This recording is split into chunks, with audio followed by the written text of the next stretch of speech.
Hi, and thanks for joining me today. Today, I'm going to talk to you about accessing your story, why it's important, and what we do with that information. It's important that we understand our story because our story is the unconscious current that drives our life.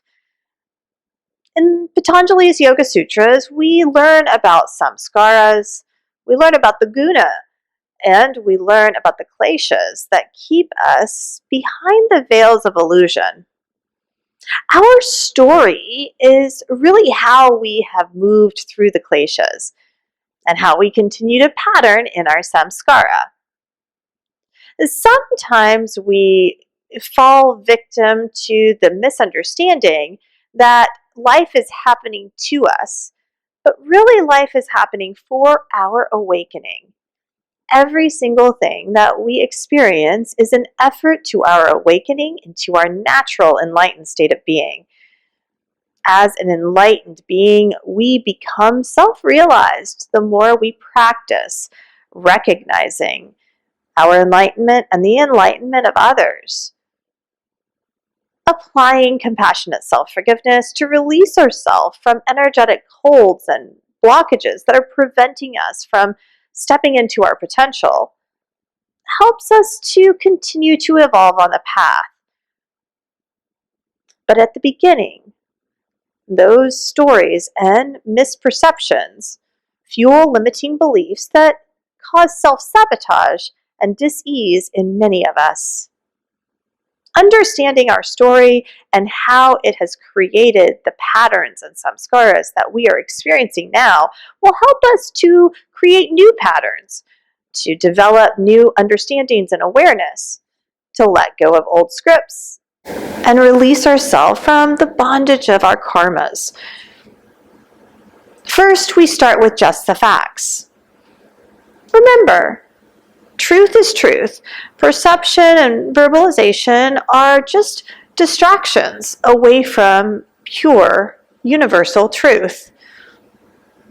Take a look at your past, your childhood, maybe your adolescence, your young adult life, or maybe even last week. What comes up for you most often? What stories do you tell yourself?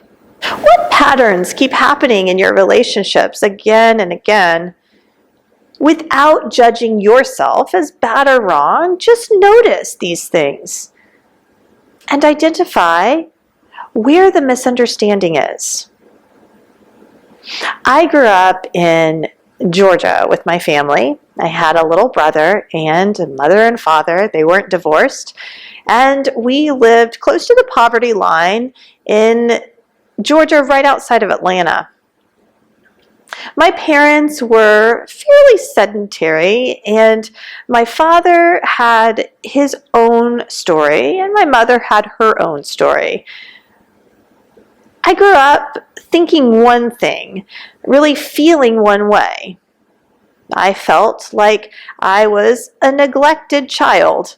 There were times when I can't recall where my parents were, and I felt like I was an abused child as well.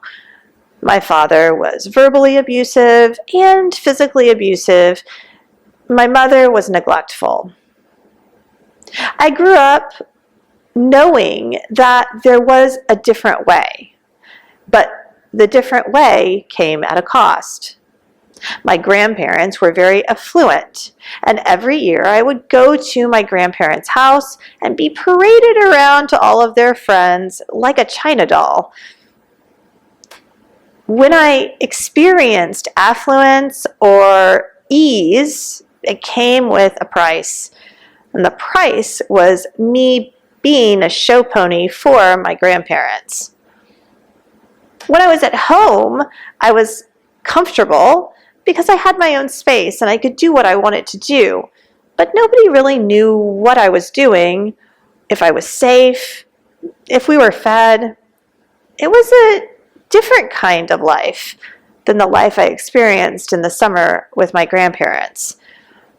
I grew up and I had my ups and downs, challenges as a teen and challenges as a young adult. The long and short of it is that my mother was diagnosed with breast cancer when she was in her 40s. I had predicted it a couple of years prior while in meditation. I had asked in meditation if my mom was going to die. I don't know why I asked it, but I did, and Pure Awareness said yes. I asked if it was going to be soon, and Pure Awareness confirmed that it was going to be soon. I went down and talked to my mom, and she dismissed it as a bad dream. A couple of years later, my mom was diagnosed with breast cancer, and several years later, she did pass to breast cancer.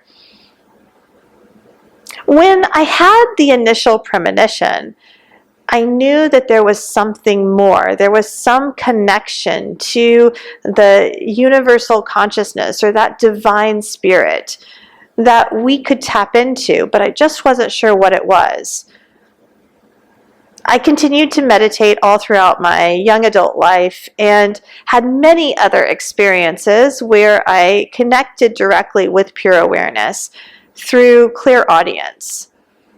These experiences helped me to prepare for life events that were fairly traumatic. And throughout the entire experience, the ups and downs, the highs and the lows, I continued to maintain that everything was happening in effort to my awakening. Many things happened in the 40 some odd years that I've been on this planet. And for a long time, I felt alone. I felt like I was my story. In my mind, I was an abandoned, abused child that had been neglected and left out of the loop, outcast in society. I didn't have parents. They had both died. It's hard to make connections when your parents are gone and you're trying to navigate adulthood. People would ask me what we were doing for Christmas, if we were going to see my parents, and I would inevitably have to say no. It seemed like every holiday, every birthday, every event brought me right back to the trauma and the pain of my childhood, my adolescence, and my young adult life. The more I practiced yoga, the more I really resonated with the idea that everything is happening for our awakening. Everything really is happening in effort for our highest potential. I really stopped perpetuating the misunderstanding and I started looking at it. Why did I feel so alone? What was I really searching for? Ultimately, everything kept bringing me back to a relationship with the divine breath, living and breathing me. I just wanted that more than anything else in the world. Through the practice of yoga, through the practice of recognizing the stories, the misperceptions that I had told myself, I began to undo the doing. I let go of the limiting belief that I had anything to prove, that I had to prove that I was worthy, that I had to prove that I knew what I was talking about, or that I had the authority to do what I was doing. I forgave myself for buying into the misperceptions that had really propelled my life into the place that it was. The more I practiced, the more clarity I got. The more clarity I got, the more my life changed. The more my life changed, the more my relationships changed. And ultimately, I found myself in a place of contentment, connection, joy, and authenticity. We access our story not so that we can sit in it, stay in it, or ruminate in it, but we access our story so that we can overcome it, so that we can develop a relationship with it where it's part of the whole. It made me who I am today, but it does not define me. It is a part of me, a part of the whole of me, but it is not the only me. Sometimes we just need a different vantage point to reframe our perspective of the world. For a long time, we kept some original footage of me talking about my story in the 200-hour teacher training. And for a long time, I thought it was valid. Now my perception's changed a little bit. That story doesn't define me anymore. I survived. I'm here. My ego did everything that it was supposed to help me to reach this place. I don't need to relive it, and I certainly don't need to project it.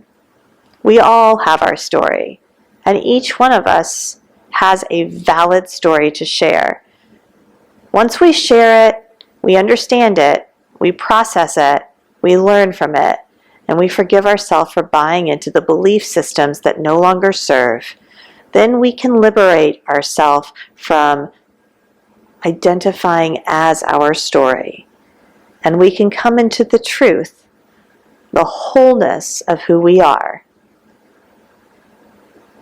I hope you found this video helpful. Remember, we're here for you. If you're navigating training and you feel like you need to access your story, don't hesitate to reach out. We have a team of coaches, yoga therapists, and lead trainers that are here to support you. We want you to succeed. We want you to forgive yourself for buying into the BS. It's just a misunderstanding. You're perfect and complete, whole as you are.